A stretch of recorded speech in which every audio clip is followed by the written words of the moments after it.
Yeah, market segmentation is probably at the very, very center of go-to-market strategy that's successful. So first of all, let's talk about what is a market segment. So a market segment is a group of people that have two things in common.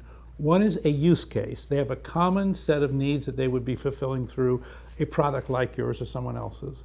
And secondly, and this is the one people miss, they talk to each other. So a segment is actually a unit of conversation, and therefore, and the reason why that's so important is that if you can get your marketing message circulating inside a segment, the segment will circulate it for you. No entrepreneur can afford to go out and pay to address every prospect that they want to sell to.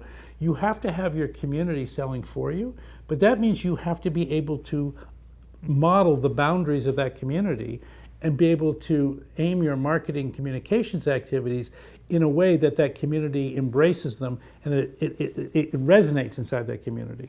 So just to make that point crystal clear, when you talk about your product, you're saying things that apply to many communities. That will not resonate inside a community. When you talk about the specific needs of that community in the language that community talks to itself about, even when you're not talking about you, now you're going to resonate with that community. So the market segmentation in that sense is a communications vehicle to make sure you talk the talk of the customer so that they can then walk the walk with you as you're going forward. So that's idea number one. The second thing about market segmentation, and this is kind of a fun experience you have if you've been marketing for a while, fun if you like learning with pain. So the idea is whenever you think about a segment, people usually they draw a circle. And they say, okay, so we're targeting this segment. And then inevitably somebody comes along and says, well, what about this customer who's right at the edge of the circle, almost inside, not quite. And then, well, okay, we'll bring them in too. And then, well, we'll bring these people in here. And then we'll bring, and pretty soon there's no integrity to the process at all.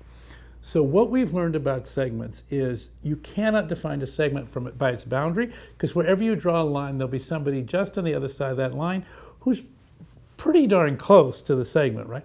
So what you do instead is you define segments by their center points. What you do, this is where they get this idea called the poster child. The poster child is the perfect exemplar, the ideal representation of the target customer with the compelling reason to buy. And that person, and often you create something that they call a persona, which would be the embodiment of that target customer. And then you aim all of your marketing communications at that one person because it resonates with all the people around them. And furthermore, you get your engineering and you aim all of your engineering at solving the use case exactly the way that customer would like it solved. And again, that engineering will resonate with people around. And so therefore, you can act on the world in units of use cases and word of mouth groups. And so segmentation is designed to allow you to leverage engineering to the point where the world is on your side.